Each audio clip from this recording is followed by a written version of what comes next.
Boa noite, meus irmãos. É um prazer e também com temor que neste momento nós vamos trazer a palavra do Senhor para os irmãos que estão aqui e aqueles que estão em casa também. Gostaria que vocês abrissem as suas Bíblias em 1 Coríntios, capítulo 15, versos 58.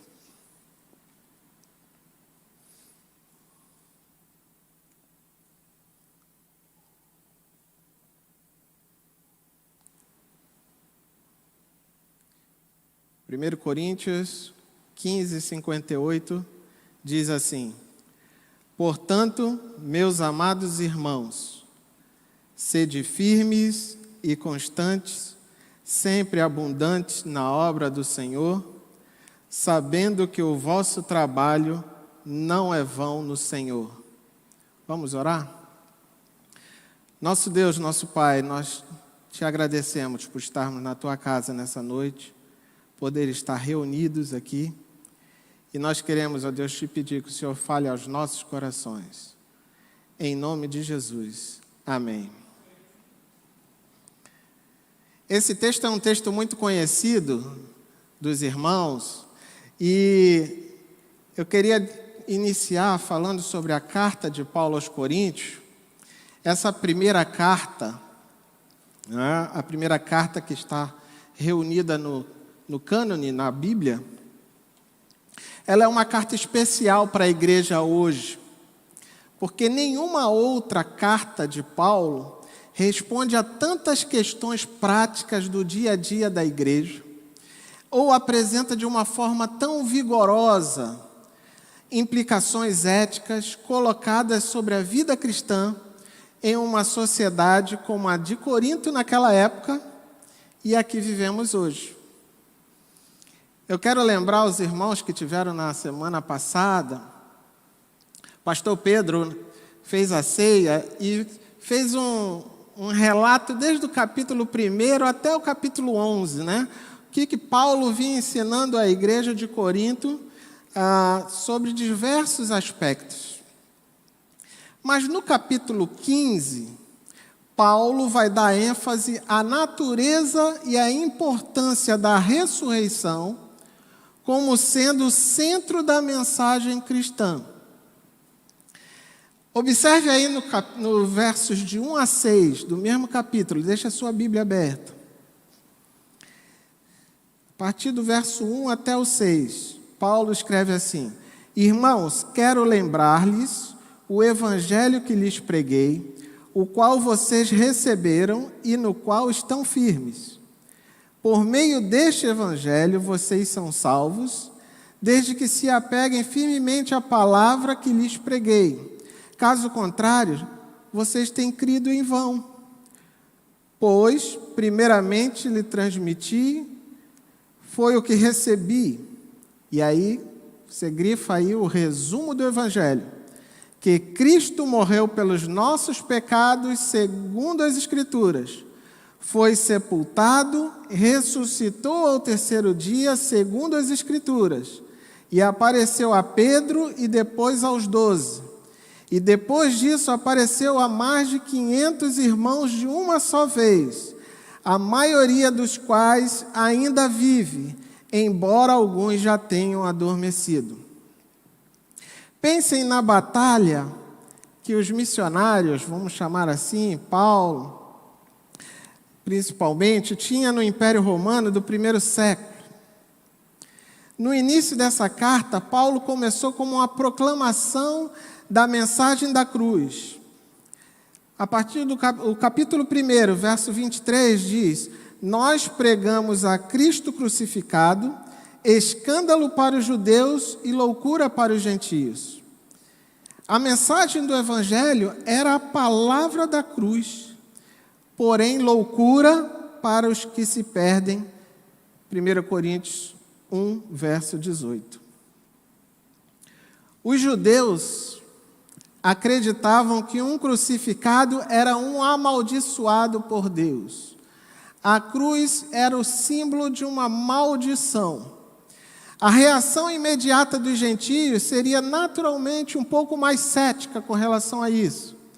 O conceito da ressurreição era estranho no pensamento grego, pois eles acreditavam que o corpo servia de um empecilho para a alma, e essa predisposição contra a doutrina da ressurreição física estava levando alguns crentes da igreja a duvidar e até mesmo negar a futura ressurreição.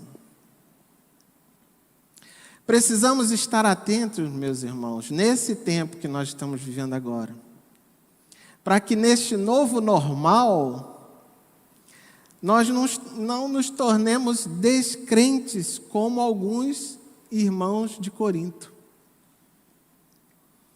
Estamos num tempo em que nós estamos revendo todas as nossas rotinas. Tudo que nós fazíamos no mês de dezembro, a nossa rotina, tudo que nós realizávamos no mês de dezembro, muitas dessas coisas nós não fazemos mais. Se você lembrar como era o seu dia a dia no mês de dezembro e comparar ele com o que você faz hoje, você vai perceber que muitas das coisas você deixou de fazer. Porém, infelizmente, enquanto nós estamos aqui e outros estão nos ouvindo da sua casa, muitos retiraram o trabalho do Senhor das suas agendas. Muitos decidiram ficar só observando. O Senhor Jesus disse que os campos já estão brancos para a ceifa, faltando apenas trabalhadores para a sua seara. Inclusive, Jesus nos recomendou rogar ao Senhor da seara para que mande mais trabalhadores. Atualmente, nós vivemos a mesma situação. Há muitos para serem salvos, consolidados, discipulados, mas faltam aqueles que realmente querem vestir e suar a camisa, compromissados e aliançados com Deus. Quando Renato cantou que eu seja testemunha do Senhor em todo e qualquer lugar, muitos não querem mais ser testemunhas. Ser testemunhas era muito cansativo. E agora eu descobri que eu não preciso ser mais testemunha e eu resolvi descansar. Por isso, o apóstolo Paulo, escrevendo à igreja de Corinto, ele incentiva os irmãos a perseverarem na vida cristã, considerando que a morte já fora vencida e a vitória já fora entregue aos filhos de Deus através de Jesus Cristo, que morrendo por nós e ressuscitando em glória, venceu o diabo e a força das trevas. Vamos então atentar ao versículo-chave de hoje. Vou repetir a leitura. Portanto, meus amados irmãos, sede firmes e constantes, sempre abundantes na obra do Senhor, sabendo que o vosso trabalho não é vão no Senhor. A primeira palavra do versículo é portanto. Portanto, é uma conjunção conclusiva, exprimindo uma consequência, um efeito, um resultado daquilo que foi anteriormente dito. E aí, se nós olharmos o versículo anterior, o versículo 57, nós vamos ver o que Paulo escreveu. Mas graças a Deus, que nos dá a vitória por meio do nosso Senhor Jesus Cristo. Portanto, meus amados irmãos, por causa da vitória que nós recebemos por meio de Jesus Cristo, a consequência é: sede firmes e constantes, sempre abundantes na obra do Senhor, sabendo que o vosso trabalho não é vão no Senhor. Logo em seguida, nós vamos ver, meus amados irmãos. Paulo estava escrevendo para a igreja de Corinto, para mim e para você. Ele estava escrevendo para a igreja do Senhor. Ele não estava escrevendo para todos, mas especificamente para aqueles que creem que Jesus ressuscitou. Sede firmes. Firmeza é uma característica daqueles que não são volúveis e fracos. Firmeza lembra força, rigidez, um alicerce inabalável. Como o evangelho que foi pregado por Paulo aos Coríntios. Lembram quando Jesus falou da casa construída na areia e da casa construída sobre uma rocha? Qual é a que tinha mais firmeza? A que ficou sobre a rocha. Assim, ser um crente firme é ter um caráter reto e aprovado, ter uma alma equilibrada e ligada com Deus. A igreja firme é aquela que, tendo assumido um propósito, não volta atrás. É aquela que, tendo recebido uma visão, investe em todos os recursos para transformar aquela visão em pura realidade. Em tempos de pandemia, que parece ter acabado, mas na verdade não acabou, graças a Deus a nossa cidade tem números menores, mas se os irmãos forem comparar o interior e outras cidades do país e do mundo, a coisa é mais complicada. A nossa visão, a visão da nossa igreja continua sendo a mesma. Nada mudou. Não existe um novo normal, porque os conceitos que nós pregamos, a visão que nós temos, não mudaram. Se vocês forem lá no site da igreja, ou até no aplicativo Eclésia, você vai ver a visão do nosso planejamento estratégico. Ele diz assim: ser uma igreja fiel às Escrituras Sagradas, relevante à sociedade, que promove a transformação do ser humano e o seu desenvolvimento por meio do Evangelho em conformidade com os valores bíblicos. Nós não abrimos mão das Escrituras, nós não abrimos mãos dos valores bíblicos, nós não abrimos mãos do Evangelho, e nós cremos que o Evangelho transforma vidas. Isso não vai mudar, nenhuma pandemia vai fazer mudar. Vivemos momentos cheios de leis, decretos, regras. Nós não estávamos acostumados com isso. Né? O próprio brasileiro em si, ele não está acostumado em cumprir regras e leis. Né? Uma vez ou outra você vai ver lá alguém avançando o sinal, né? Ou tentando furar a fila. Né? Isso parece natural, mas na verdade não deveria ser. Mas de fato Deus espera que todo cristão respeite e se submeta à autoridade de todas as formas. Tito, capítulo 3, verso 1 e o verso 9, vai dizer assim: lembre a todos que se sujeitem aos governantes e às autoridades, sejam obedientes, estejam sempre prontos a fazer tudo o que é bom. E no verso 9 diz assim: e evite, porém, controvérsias tolas, genealogias, discussões e contendas a respeito da lei, porque essas coisas são inúteis e sem valor.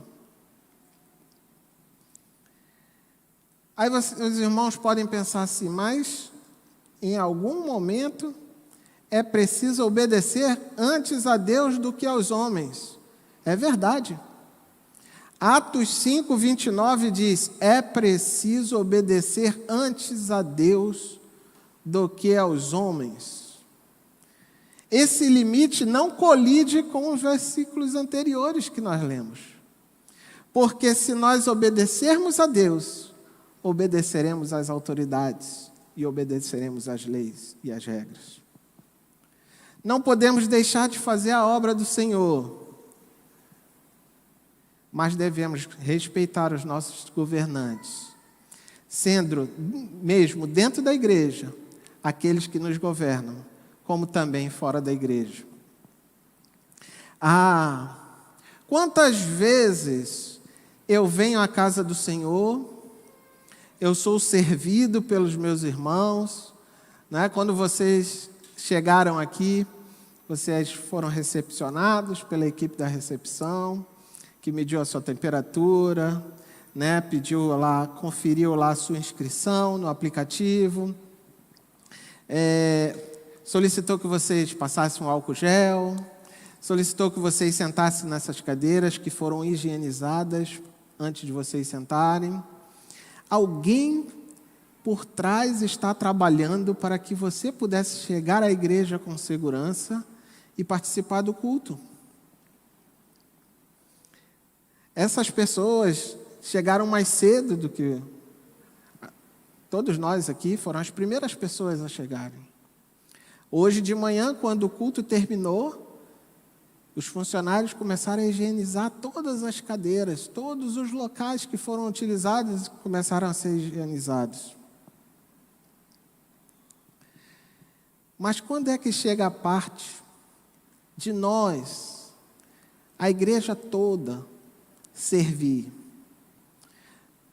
Poucos estão servindo, enquanto muitos, não é? Eles participam apenas do culto. O versículo diz que também devemos ser constantes. Essa virtude imprescindível a todo crente fala de uma atividade que não cessa, que não diminui. Muitos começaram a caminhada cristã a todo vapor. Quando a gente aceita a Cristo, nós estamos com força total, nós queremos fazer tudo, queremos ir em todos os cultos, queremos pregar o Evangelho, queremos contar o que aconteceu com a nossa vida, queremos que outras pessoas estejam comigo na igreja, quero convidar visitantes. É uma enxurrada de atividades que eu quero fazer, porque eu estou ali com todo o gás. Mas, de repente, para a beira do caminho, se assenta, tranquilamente, passa a observar aqueles outros que estão passando por você. Você estava correndo, você estava na frente, e de repente você senta e outros começam a passar, você vai ficando para trás. Enquanto nós deveríamos ser os melhores trabalhadores, às vezes nós não queremos, dizemos que não queremos o destaque e ficamos atrás. Deus concedeu a cada um de nós um talento, um dom, que não deu a nenhum outro, para ser usado na obra em favor do reino de Deus, em favor da edificação da igreja. Mas muitos de nós estão escondendo esses talentos. Uma coisa que me deixa muito feliz é que a nossa igreja, a cada culto, tem aumentado o número de pessoas que estão participando do culto presencial. Eu tenho contato com outros ministros de música e nós nos reunimos semanalmente para orar, e eu ouço muito das igrejas que estão minguando. Igrejas grandes, templos maiores que o nosso, estão com 30, 15 pessoas participando dos seus cultos. Não é por causa de que os irmãos não querem vir à igreja, mas é porque eles não têm a oportunidade que nós estamos tendo aqui de uma Covid praticamente controlada. Eles não têm a oportunidade de estar presencialmente, porque a restrição é muito maior do que nós temos agora. Parece como se nós estivéssemos vivendo uma perseguição, né? Parece que nós estamos no tempo da igreja em casas. Parece que nós estamos vivendo o tempo da igreja nas cavernas, não é? Se você vai para a igreja, então você tem que ir, né, cobrindo o seu rosto, se preparando todo, porque você tem um inimigo, que é o vírus, que pode lhe pegar, né? Apesar das dificuldades, quem é constante não desiste e não desanima. Aquele que é constante renova suas forças em Deus e se refugia na presença do Altíssimo. É interessante que a ideia de constante dá a ideia assim, de algo reto, né? E plano. Mas nós podemos ser constantes e crescentes. E também podemos ser constantes, decrescentes.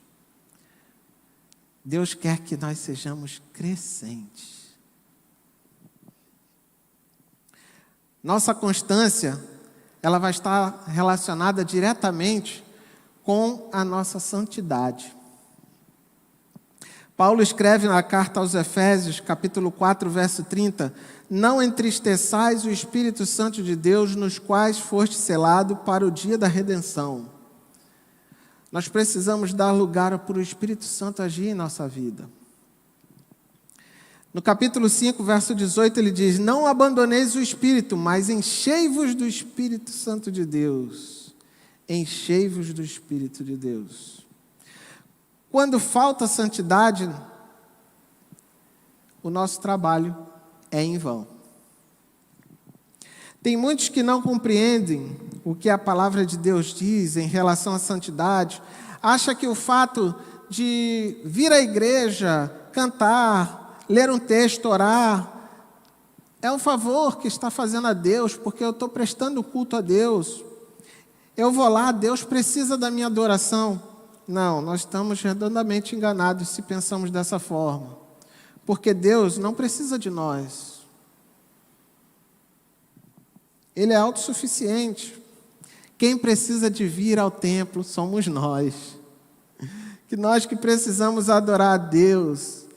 Viemos aqui para fazermos o nosso culto de adoração a Deus, não porque Ele precisa, mas porque quando nós viemos aqui, nós nos alegramos com Ele, nós nos satisfazemos na presença dEle.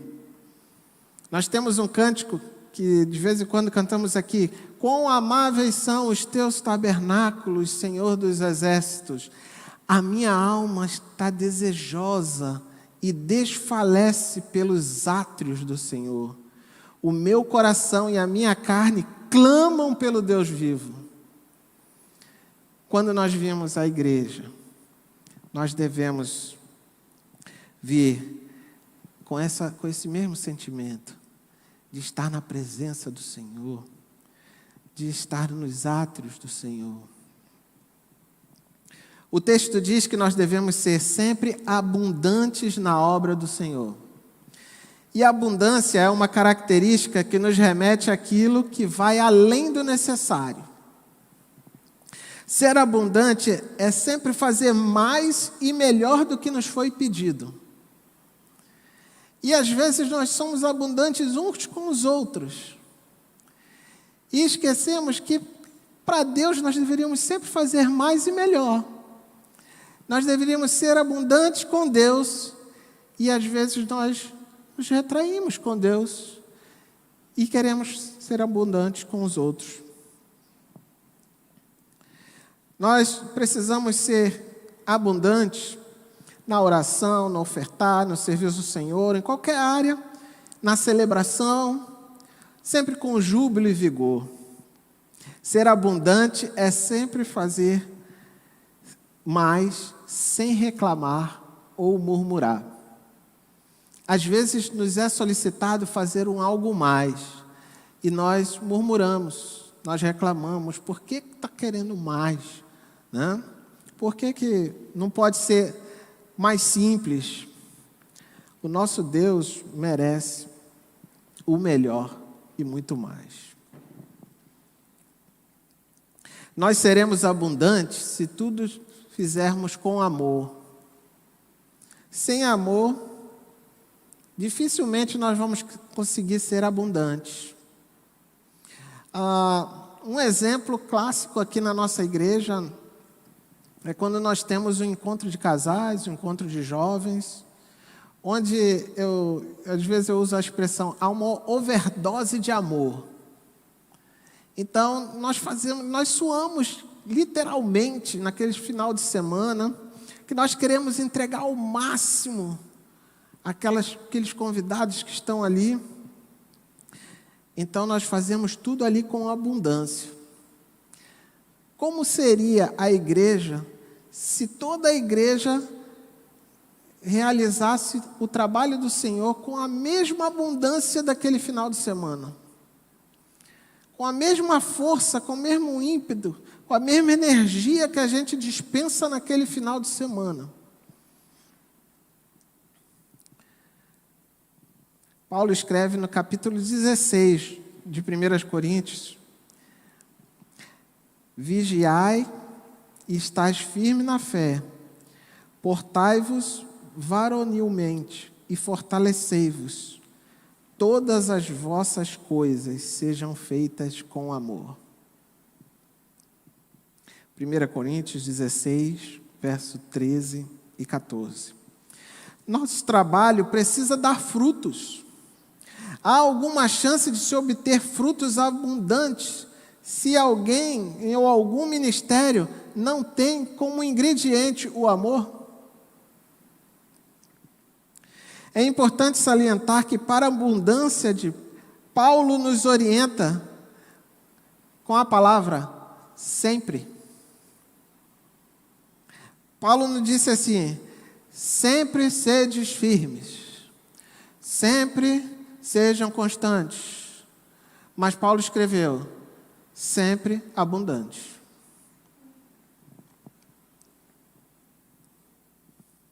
Reflita por um instante.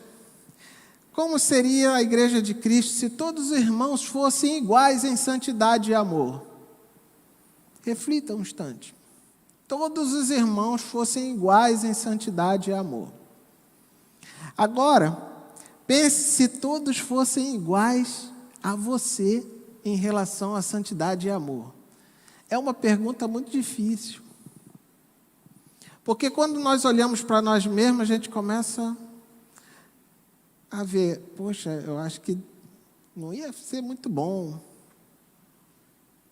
Quando a gente pensa de um modo geral, a gente pensa em ser top, né?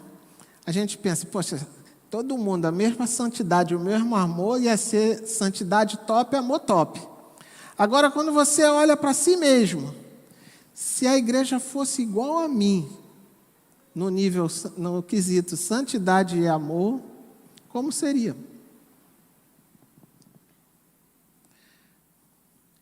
O verso, texto-chave, termina: sabendo que o vosso trabalho não é vão no Senhor. Sabendo é um termo que nos dá a noção de justificar ou explicar algo que já foi dito. Então podemos crer que, porque somos salvos, temos a vida eterna, seremos firmes e constantes, sempre abundantes, porque o que fizemos ou fazemos na obra do Senhor não é vão. Nós realizamos todo esse trabalho porque nós cremos que o Senhor nos deu a vitória, que Ele nos deu a salvação. Nós nos reunimos aqui porque nós cremos que Ele ressuscitou.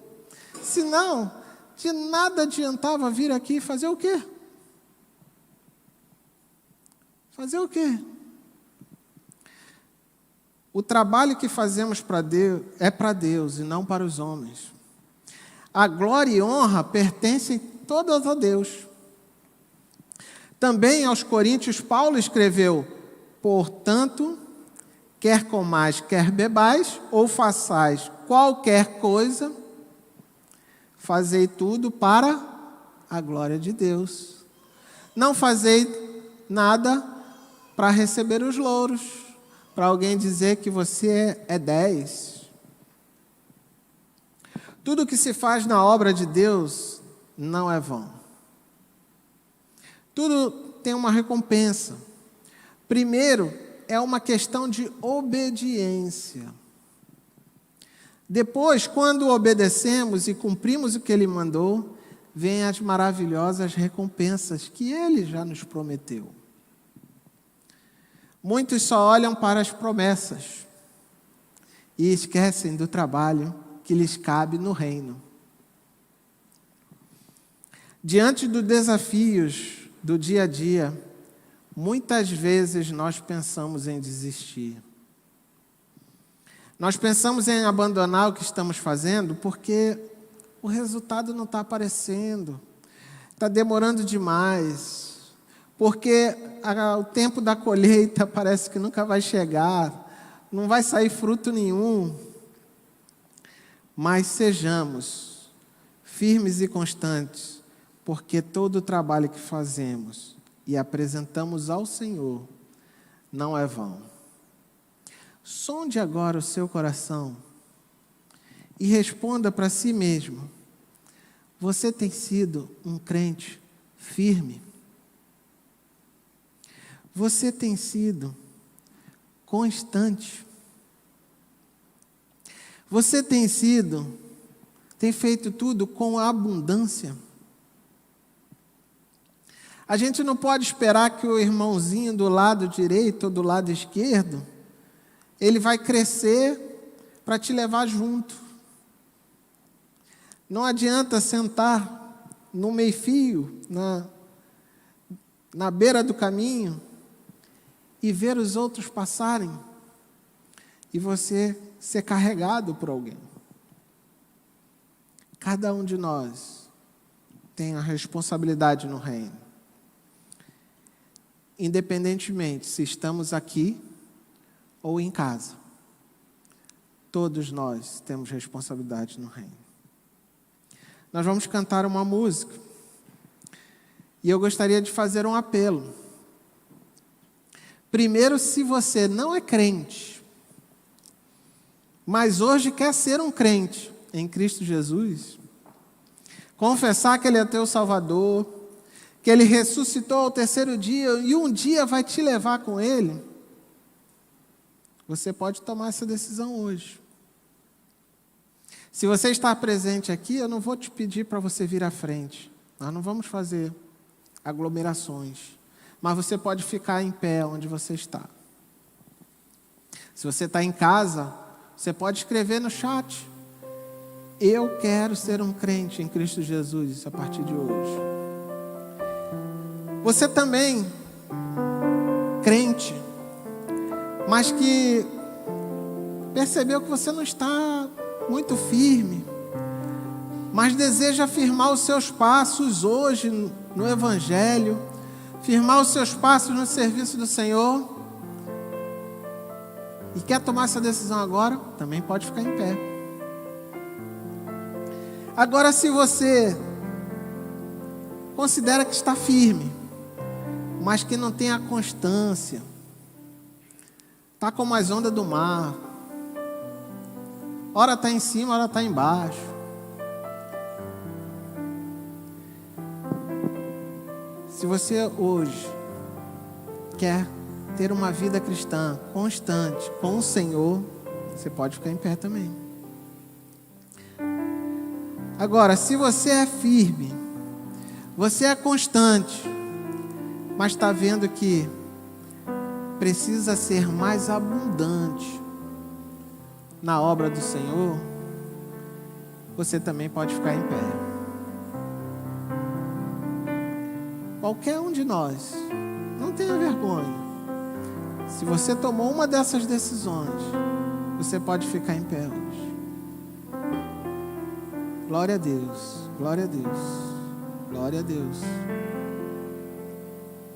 Se você está em casa, não deixe de escrever lá no chat a decisão que você está tomando agora. Glória a Deus, glória a Deus.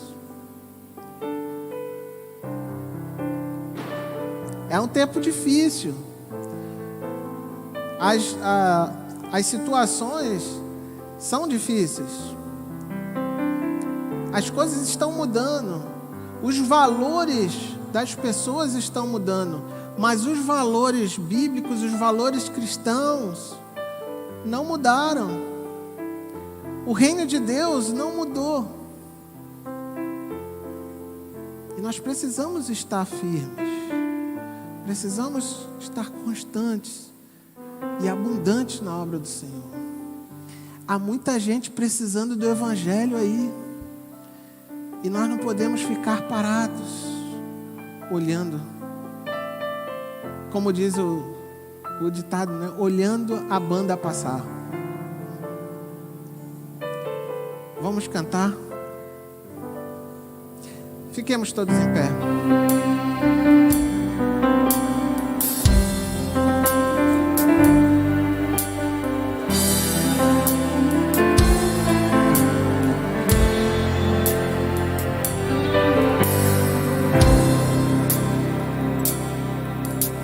Sonda-me, Senhor, e me conhece. Quebranta o meu coração.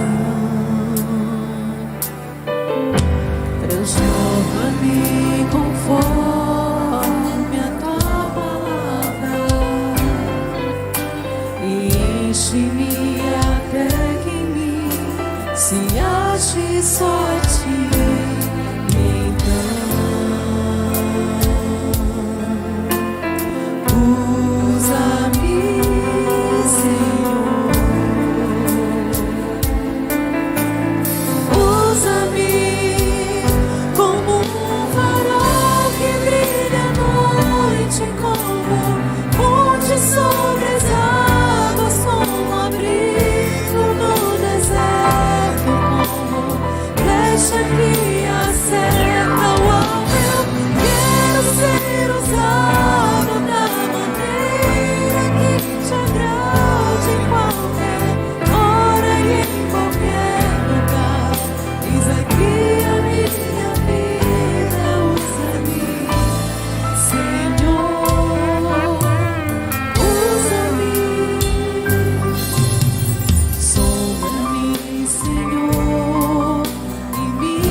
Transforma-me conforme a tua palavra e enche-me até que em mim se ache só ti.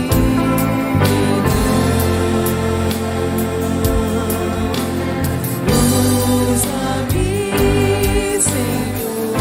Usa-me como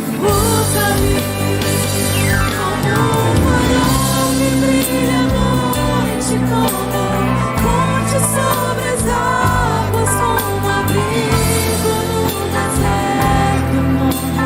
Deixa que a seca o alvo. Quero ser usado da maneira que te agrade em qualquer hora e em qualquer lugar. Eis aqui a minha vida, usa-me, Senhor.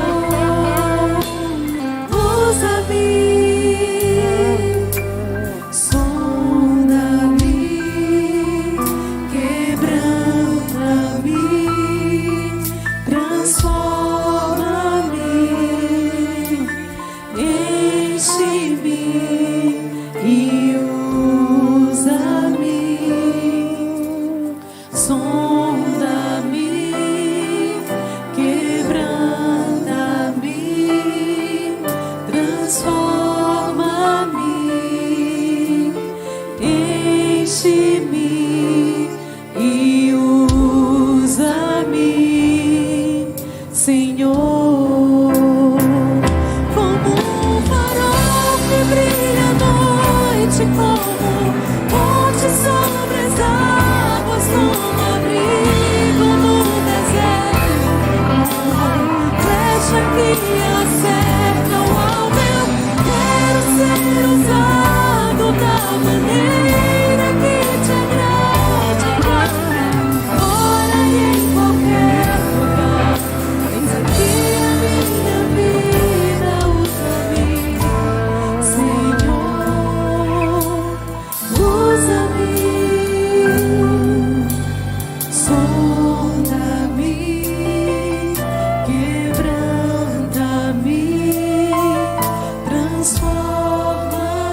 Portanto, meus amados irmãos, sede firmes e constantes, sempre abundantes na obra do Senhor, sabendo que o vosso trabalho não é vão no Senhor.